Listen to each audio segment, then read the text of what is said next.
इस क्षेत्र के पूर्व विधायक, भारतीय जनता पार्टी की सरकार में जिनको कैबिनेट मंत्री का दर्जा है, आदरणीय रणबीर जाटव जी, हमारे जिलाध्यक्ष देवेंद्र नरवरिया जी, राम बाबू उपाध्याय जी, अवधेश सिंह कुशवाहा जी, सरनाम सिंह गुर्जर जी, बेबलाल सिंह यादव जी, बलवंत कुशवाहा जी, प्रकाश चंद जैन जी, जयप्रकाश रजौरिया जी, कन्हैया लाल यादव जी, उदयवीर सिंह यादव जी, राम कुमार शास्त्री जी, डॉक्टर अवधेश प्रताप सिंह चौहान जी, गोपाल सिंह कुशवाहा जी, संजय सिंह यादव जी, वीरेंद्र सिंह सिकरवार जी, रघुवीर पवैया जी, नीरू पंकज कुशवाहा जी, ब्रजेंद्र सिंह चौहान जी, मुकेश भारद्वाज जी, रमेश दुबे जी, आशीष रावत जी, दिनेश शास्त्री जी, लालचरण तोमर जी, मंचासीन समस्त हमारे महानुभाव, और मेरे लिए सबसे महत्वपूर्ण मेरी मऊ में उपस्थित मेरी समस्त जनता जनार्दन नहीं, मेरे तो परिवार के सदस्यगण जो यहां मौजूद हैं और मेरे साथ में खड़े हो, प्रधानमंत्री नरेंद्र मोदी जी के प्रत्याशी, गृह मंत्री अमित शाह जी के प्रत्याशी, नड्डा जी के प्रत्याशी, शिवराज सिंह चौहान जी के प्रत्याशी, ज्योतिरादित्य सिंधिया के प्रत्याशी, भारतीय जनता पार्टी के एक एक कार्यकर्ता के प्रत्याशी और आप सबके दिल के प्रत्याशी मेरे अपने लाल सिंघानी जी।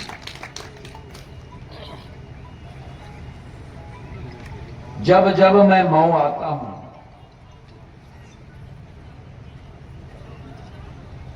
पुरानी यादें उज्जवल हो जाती हैं।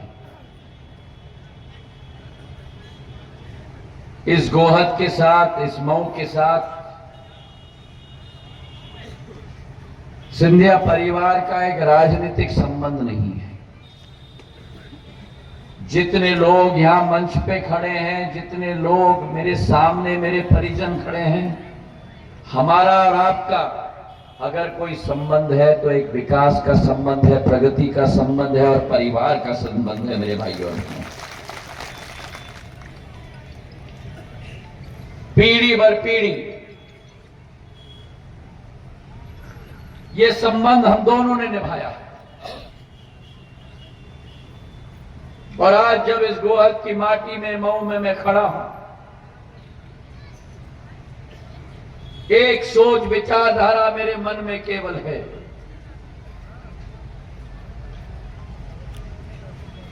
मेरी आजी अम्मा पूर्व राजमाता साहब कहती थी, मेरे पूज्य पिताजी कहते थे कि याद रखना, राजनीति हमारा लक्ष्य नहीं होना चाहिए, हमारा लक्ष्य जन सेवा होना चाहिए और राजनीति केवल एक माध्यम होनी चाहिए उस लक्ष्य की पूर्ति करने के लिए। उसी सेवा भाव की भावना के साथ आपके समक्ष में मैं खड़ा हूं। हां, चुनावी माहौल है, चुनावी वातावरण है, लेकिन इस चुनावी माहौल और चुनावी वातावरण में मैं मऊ की जनता को कहना चाहता हूं, ये केवल कांग्रेस और बीजेपी का चुनाव नहीं है, ये चुनाव आपके घर में माता और पिता का विकास और प्रगति का मार्ग प्रशस्त करेगा। ये चुनाव आपके घर में आपके भाई और बहन और पत्नी और पति का विकास और प्रगति का मार्ग प्रशस्त करेगा और ये चुनाव आपके घर में आपके बच्चों के भविष्य को प्रशस्त करेगा मेरे भाइयों और बहनों। और ये क्यों कह रहा हूं मैं?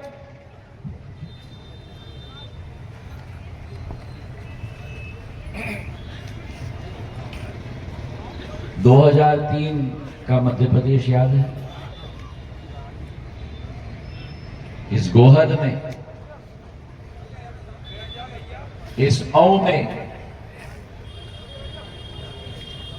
सड़क नाम की कोई चीज नहीं होती थी। हम लोगों को ढूंढना पड़ता था,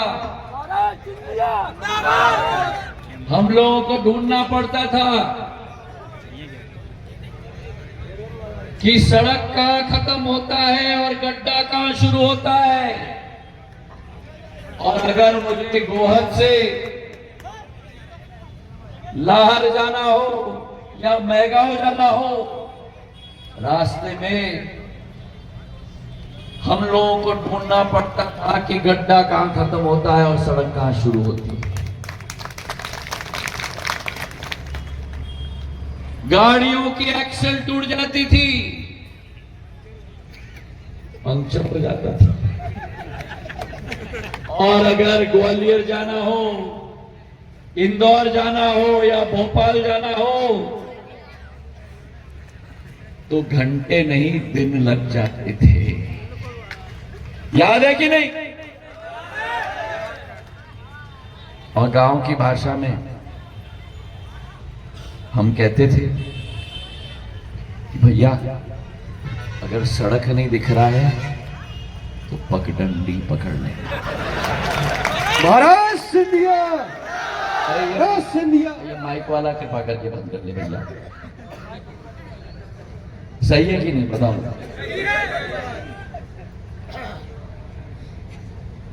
जिस मध्य प्रदेश में 2003 तक कांग्रेस पार्टी ने 55 साल राज किया, उस मध्य प्रदेश को गड्ढे वाला मध्य प्रदेश कांग्रेस पार्टी छोड़ के गई थी। और आज जो 44,000 किलोमीटर मध्य प्रदेश की सड़कें होती थी, आज उसी मध्य प्रदेश में आज 5 लाख किलोमीटर की मखमल की तरह सड़कें बन चुकी।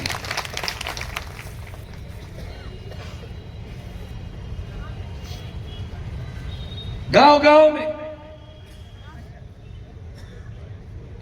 हम लोग बल्ब नहीं कहते, हम लोग कहते हैं लट्टू। गांव गांव में टपरे पे लट्टू होती थी, पर ज्योति का प्रकाश नहीं होता था। और सिंचाई के लिए बिजली आती थी तो रात के 2 बजे आती थी। याद है कि नहीं? याद है कि नहीं? रात के 2 बजे आती थी और दिन भर मेरे अन्नदाताओं को करना था बुआई, और रात के 2 बजे उठकर करना पड़ता था सिंचाई। याद है कि नहीं? आज देखो 18 साल बाद आज घर घर में लट्टू भी है, घर घर में ज्योति का प्रकाश भी है, और आपके पास ज्योतिरादित्य भी है।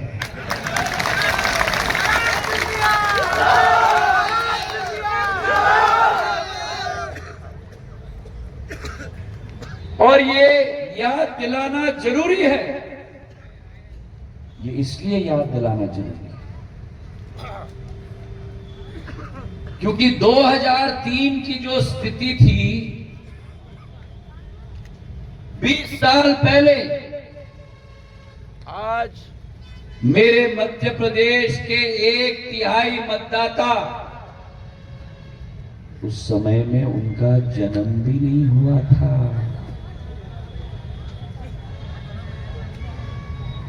तो जो मध्य प्रदेश का हाल कांग्रेस छोड़ के गई थी, उनको याद दिलाना जरूरी है, क्योंकि उन्होंने कभी कांग्रेस का शासन ही नहीं देखा था।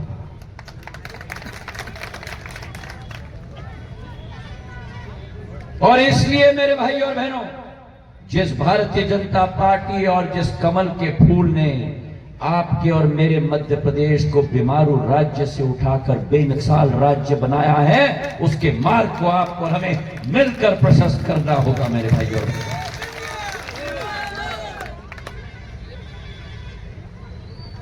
आज गोहद की बात करो, मऊ की बात करो,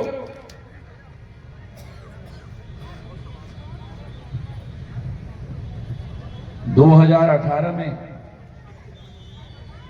एक नौजवान आपके सामने आया था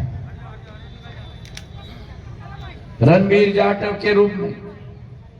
आपने उसको भरपूर आशीर्वाद दिया और मैं भी आया था इसके लिए वोट मांगने के लिए, क्योंकि हमने सोचा कि जो भाजपा की लकीर थी उससे लंबी लकीर हम खींचेंगे। आपने आशीर्वाद प्रदान किया, सरकार बनी, ये विधायक बना। हमारी आशा थी, अभिलाषा थी कि हम विकास करेंगे, प्रगति करेंगे। जितना चुनाव में हमने मेहनत की थी उससे 10 गुना ज्यादा आपके लिए विकास और प्रगति में हम मेहनत करेंगे। प्रशासन एक ऐसी बैठ गई, जब जनता शासन के पास जाती और मुख्यमंत्री के पास जाती तो समय नहीं। विधायक जब मुख्यमंत्री के पास जाता, अरे दम से बोलो, ये गोहद है, गोहद, गोहद वाला किला का गोहद है ये भैया। क्या बोलते? समय नहीं। जब मंत्री जाते कमलनाथ जी के पास, समय नहीं। और घड़ी देख के कहते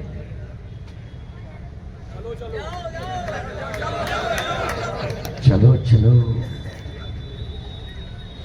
तो जो सरकार जनता को कहे चलो चलो, जो सरकार विधायक को कहे, जो सरकार मंत्री को कहे, उस सरकार को हम सब ने मिलके कह दिया। ठीक किया कि नहीं बोलो? अभी तक सुनाई नहीं दी। ठीक किया कि नहीं? अरे ऐसे बोलो कि भोपाल तक सुनाई दे। ठीक किया कि नहीं?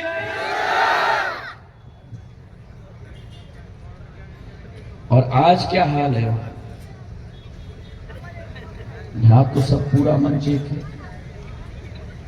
लाल सिंह जी के कप्तानी में इनिंग्स खुल रही है।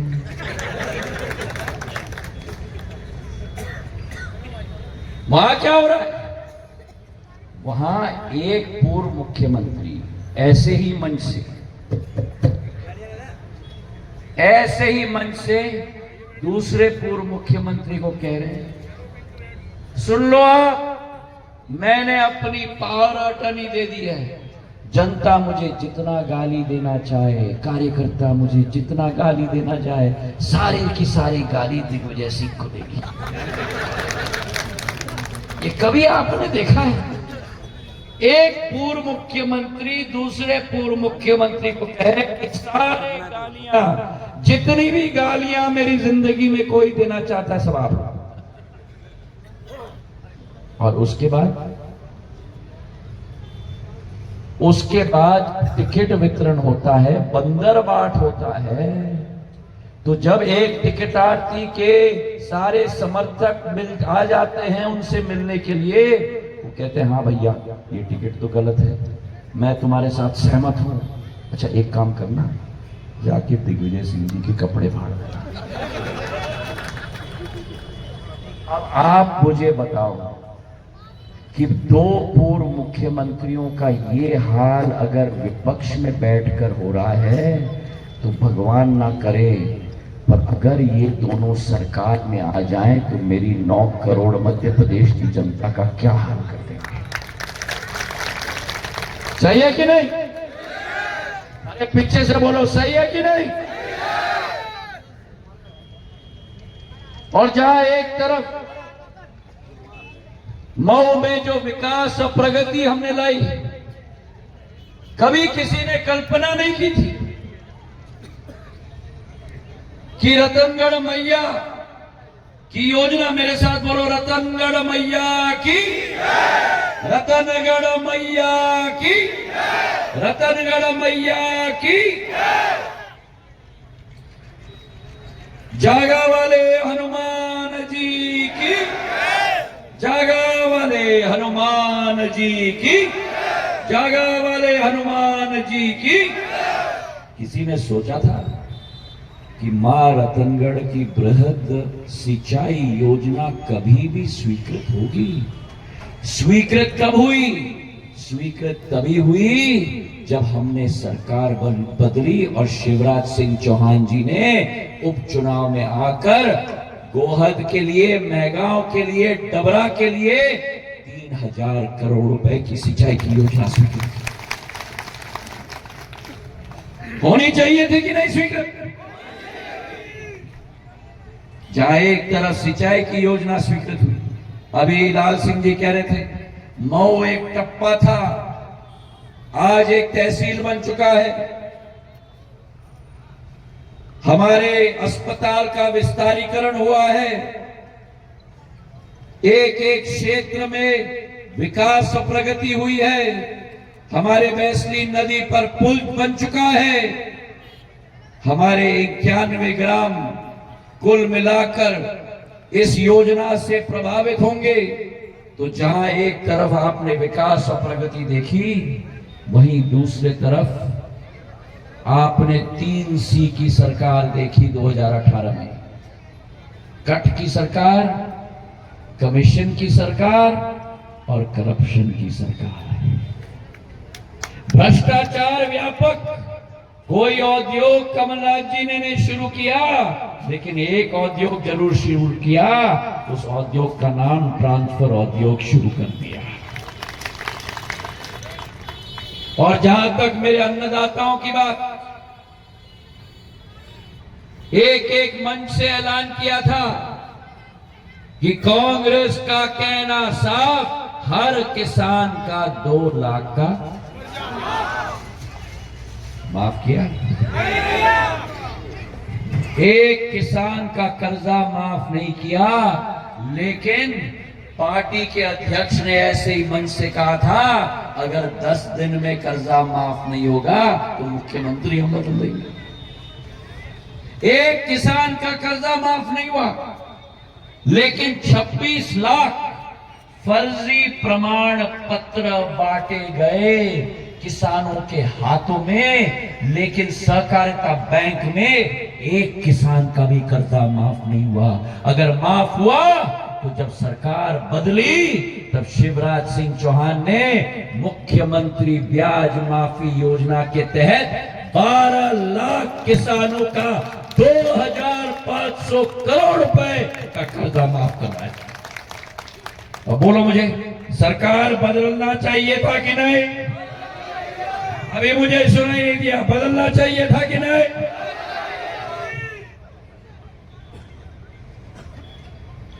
अब मुझे बताओ, आप में से कितने के खाते में प्रधानमंत्री किसान सम्मान निधि की राशि आती है?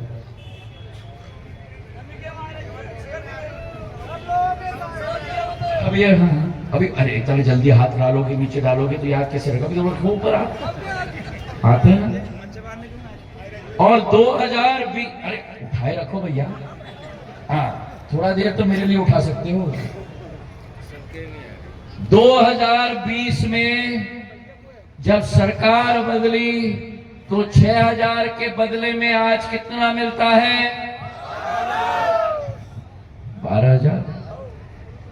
12,000 मिलता है। और आगे भी 12,000 चाहिए। मिलना चाहिए कि नहीं? मिलना चाहिए कि नहीं? तो अगर मिलना चाहिए तो 17 तारीख को कमल के फूल के निशान के बटन को दबाओ। अगर भगवान न करे कांग्रेस आएगी तो आपका 12,000 समझ गए? क्यों? क्योंकि 15 महीने की सरकार आई थी तो संबल योजना इन्होंने बंद कर दिया था। 12,000 आना चाहिए कि नहीं? आना चाहिए कि नहीं? 17 तारीख को भाजपा की सरकार आनी चाहिए कि नहीं? आनी चाहिए कि नहीं? फसल बीमा योजना के तहत 3 सालों में 20,000 करोड़ रुपए एक एक किसान के खाते में शिवराज सिंह चौहान के द्वारा डाला गया। तो चाहे किसानों की उन्नति हो, किसानों की समृद्धि हो, किसानों का विकास हो, अगर कोई कर सकता है तो प्रधानमंत्री नरेंद्र मोदी जी और ये कमल का फूल का निशान और भारतीय जनता पार्टी कर सकती है।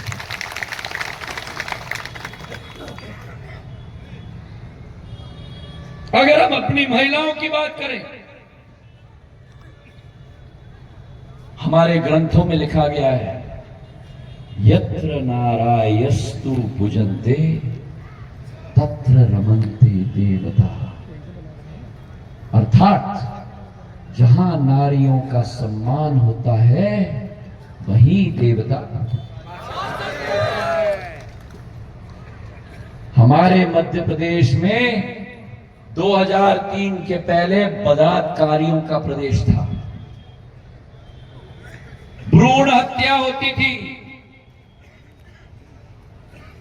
शिवराज सिंह जी आए सरकार में, पहले मुख्यमंत्री जब सोचा जाता था कि बच्ची पैदा होती है तो बोझ आती है, उसी मध्य प्रदेश में लाडली लक्ष्मी योजना स्वीकृत करवाई और अब मध्य प्रदेश में जब बच्ची पैदा होती है तो बोझ नहीं, एक लाडली लक्ष्मी और लखपति पैदा होती है, लखपति।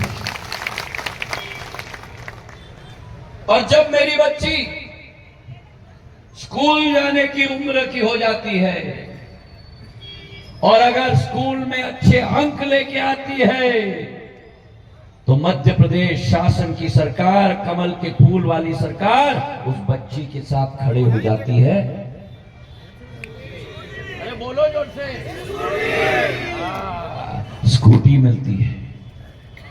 और जब बच्ची का उम्र हो जाता है कि वो अपने घर को छोड़कर नए घर में प्रवेश करने के लिए निर्णय लेती है, तो उसके विवाह में कोई और हो या न हो, ये कमल के फूल का निशान मध्य प्रदेश की बीजेपी की सरकार कन्यादान योजना के साथ 55,000 रुपया हर बेटी के खाते में डालती है। और अब लाडली बहना योजना, लाडली बहना मेरी कितनी है यहाँ? उड़ जाए, जितने भी लाडली बहना है उड़ जाए अपने अपने जगह, खड़े रहे। मेरी लाडली बहना योजना, एक एक बहना के योग के खाते में शिवराज सिंह भैया ने तय किया 1,250 रुपए, 1,000 रुपए की योजना की शुरुआत की थी, हर एक लाडली बहना के खाते में 1,000 रुपया पहुंचाने की। और जब यह निर्णय शिवराज सिंह जी और कमल की फूल वाली सरकार ने की तो कमलनाथ जी को खुशी आ गई कि अब क्या करें।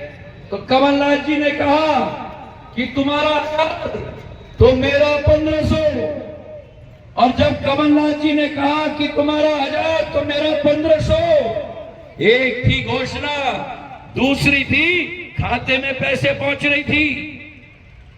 तो अगर कांग्रेस नहला है तो भारतीय जनता पार्टी नहले पे थैला है। भारतीय जनता पार्टी ने, अरे उठे रहो मां, खड़े रहो मेरी लाडली बहना। भारतीय जनता पार्टी ने कहा कि हमारे तरफ से 1,000 रुपया नहीं, आने वाले समय में 1,250 हम करेंगे, 1,250 से 1,500 करेंगे, 1,500 से 1,750 करेंगे, 1,750 से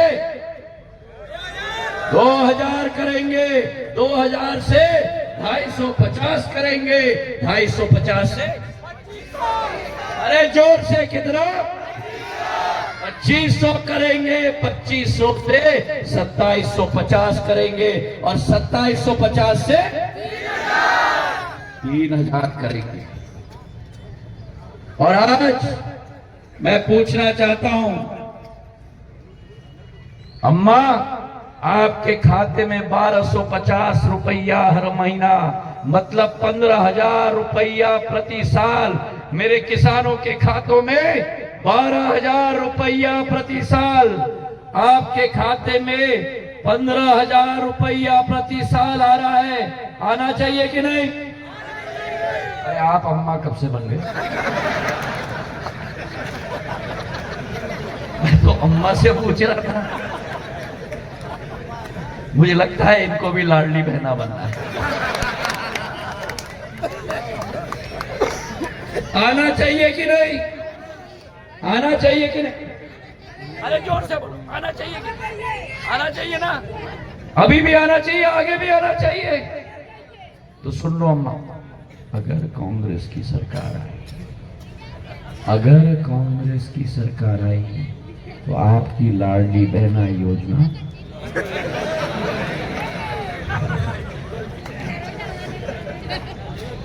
17 तारीख को अम्मा कमल के फूल के निशान पे दोगी? दोगी? अरे जोर से बोलो, दोगी? दोगी? हाँ। और क्या हुआ?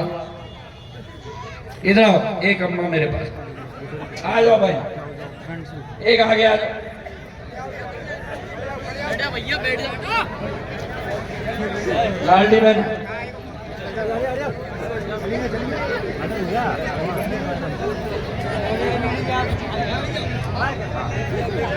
सूखी भाई, सूखी भाई, सूखी भाई गई मेरी लाडली बहना कमलनाथ जी के पास। अरे कमलनाथ जी, हम बहनों के लिए कुछ कर दो। तो जब सुखी बाई गई कमलनाथ जी के पास और बोली कि कमलनाथ जी हम बहनों के लिए कुछ कर दो, कमलनाथ जी बोले बहना तिजोरी खाली है। तो सुखी बाई निराश होकर वापस घर आ गई। 2020 में जब शिवराज सिंह जी चौहान दोबारा मुख्यमंत्री बने तो सुखी बाई मऊ से शिवराज भैया के पास गई और सुखी बाई ने बोला भैया बहना के लिए कुछ कर दो। तो जहां कांग्रेस ने बोला था कि बहना, सुखी बाई तिजोरी खाली है, वहां भारतीय जनता पार्टी ने कहा बहना तिजोरी तुम्हारी है। जहां कांग्रेस ने बोला तिजोरी खाली है, वहां बीजेपी ने बोला तिजोरी तुम्हारी है।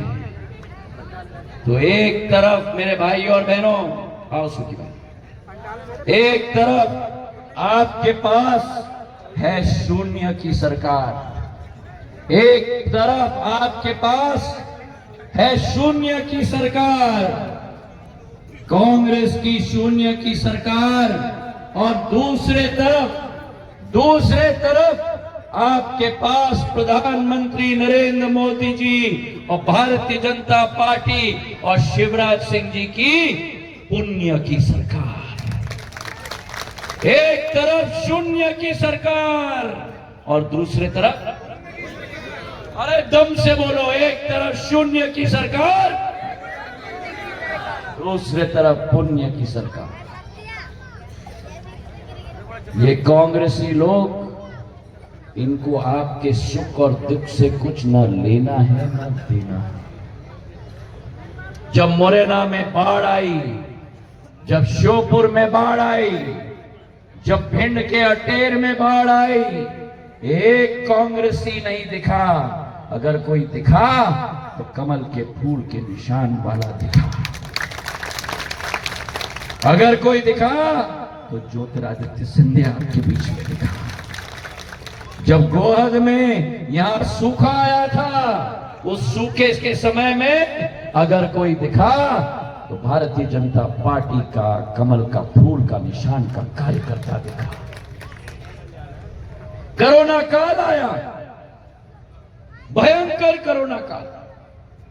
कोरोना काल में मेरे भारतीय जनता पार्टी की सैनिकों ने अपने जान को हथेली पर डालकर एक एक जन जनार्दन के जान को बचाने के लिए जी जान लगाई। मेरे भाइयों और बहनों, ऑक्सीजन की कमी थी, भारतीय वायुसेना का बड़ा विमान हम ग्वालियर लेके आए, उसके अंदर खाली टैंकर ठोसा, उड़ीसा भेजा, वहां से भरवाया, ट्रेन पे उसको डाल के ग्वालियर लेके आए, भिंड में, गोहद में, मुरैना में, श्योपुर में एक एक ऑक्सीजन का सिलेंडर डालकर आपके अस्पताल में पहुंचाने का कार्य किया। जिस देश में कभी वैक्सीन नहीं होती थी, उस देश में प्रधानमंत्री नरेंद्र मोदी जी ने दो वैक्सीन का आविष्कार करके इस देश की जनता की जान बचाने का कार्य किया। आज मैं पूछना चाहता हूं, मऊ में आप में से कितने लोगों ने टीके लगाए?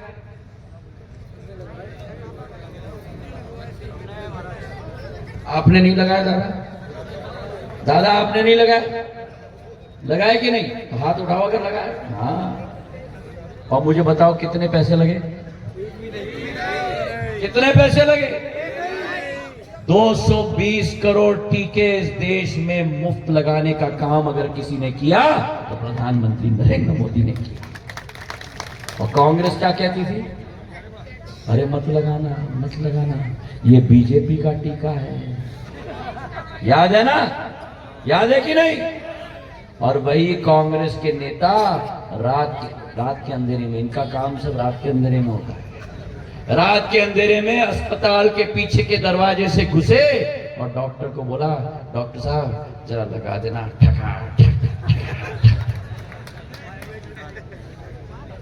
ये कांग्रेसियों की एक ही सोच है, उनको आपकी चिंता नहीं, उनको बाढ़ की चिंता नहीं, उनको सूखे की चिंता नहीं, उनको गरीबों की चिंता नहीं, उनको दलितों की चिंता नहीं, उनको आदिवासियों की चिंता नहीं, उनको किसानों की चिंता नहीं, उनको महिलाओं की चिंता नहीं, उनको नौजवानों की चिंता नहीं।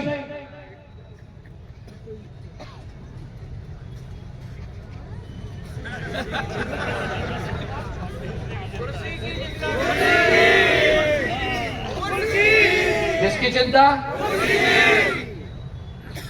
मेरे मीडिया के दोस्तों, मैंने नहीं बोला, केवल कुर्सी की चिंता है।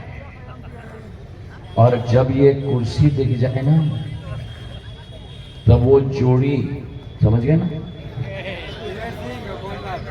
कौन और हाँ, जब ये कुर्सी दिख जाए ना, तो उन जोड़ी की आंख में और कुर्सी को देख के कहते हैं आजा आजा आजा आजा। सही है कि नहीं?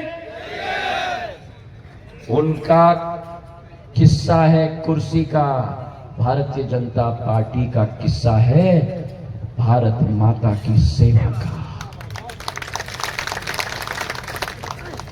और आज आपसे निवेदन करना चाहता हूं कि एक तरफ झूठ, फूट और लूट की सरकार है, एक तरफ झूठ, फूट और लूट की सरकार है। कहते तो हैं मोहब्बत का दुकान है, कहते तो हैं कि मोहब्बत का दुकान है, पर मेरे भाई और बहनों, मुझ पर विश्वास रखना, इनके मोहब्बत के दुकान में केवल नफरत का सामान है। इनके मोहब्बत के दुकान में केवल नफरत का सामान है। एक तरफ आपके पास है डबल इंजन की सरकार, एक तरफ आपके पास है डबल इंजन की सरकार, और दूसरे तरफ है आपके पास बिना इंजन की सरकार। एक तरफ है आपके पास डबल इंजन की सरकार, दूसरे तरफ आपके पास है, अरे जोर से, एक तरफ है आपके पास आपका तलवार और आपका धार, एक तरफ है आपके पास, अरे जोर से बोलो, एक तरफ है आपके पास आपका तलवार और आपका धार, और दूसरे तरफ है आपके पास श्रीमान